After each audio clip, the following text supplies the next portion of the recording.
So we agree measures and metrics are valuable, yeah? Good use of our time? Yeah? Useful things to have? Yeah? Not so sure? Okay, we've got two types of metrics in here defined. I'd actually say there's three. I'll tell you about the third one in just a second. We've got leading metrics and we've got lagging metrics. So our leading ones first. Our leading ones are the ones that are forward-looking, and we use these to predict the future. These are our kind of gazing into a crystal ball type ones. They define the actions that are necessary to achieve goals, and they're hard to measure. Now, I've put hard to measure here. They're not hard to measure in the sense of it's difficult to sort of get the tape measure out and measure them. It's harder to probably identify the right ones that are linked to outcomes. That's where the trick is with your leading metrics. Because if we look at projects, we're very much focused on what the outcome looks like. Have we delivered something that meets the business case or delivers the right value at the end of things?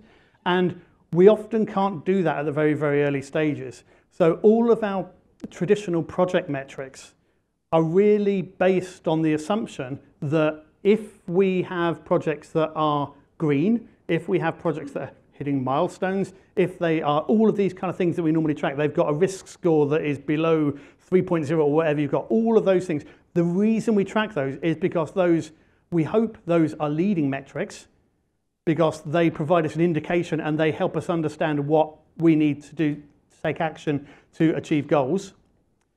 But we don't know that for certain, because to do that really scientifically, we'd have to look at causation and correlation and things, and often that is we don't have big enough data sets and we don't have reliable enough data to do so. So we're basically making an assumption with our leading metrics that we've got a leading metric here, and we believe that by tracking this metric, and taking action that is defined by that metric, we are affecting the outcomes at the end.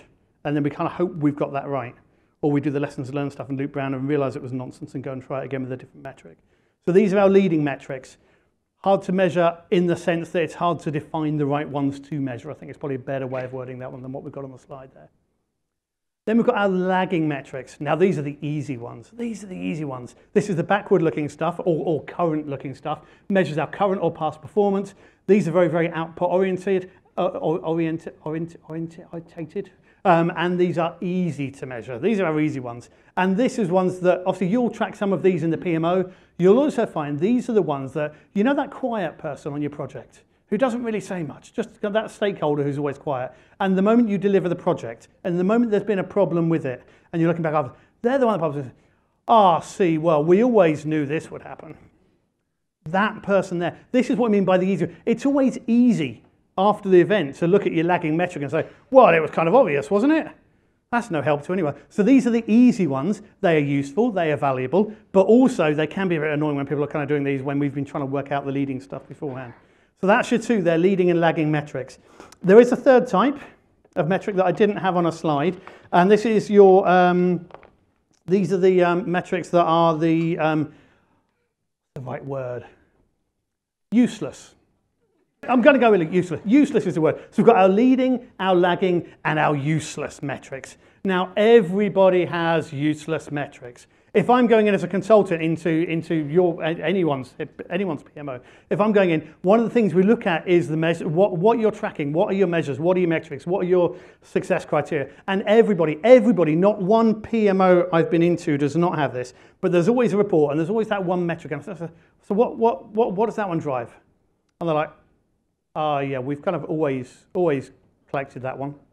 We just always do that, and it's always there. Right, so what does it drive? Well, probably nothing really. It would be great if somebody did something, but we don't really, and in reality we don't have those ones. Useless metrics. If it's not for anything, if it's not driving action, it falls into that useless camp. It's not leading because you're not driving any action from it. It's not lagging and generating any insight because no one's touching it. It's a useless metric. And if you have those, my plea to you is go and take them off your reports. Go and free your PMO analysts up and let them do something far more interesting instead. If you take nothing away from this session today, take that one away. Get rid of the useless metrics. Okay.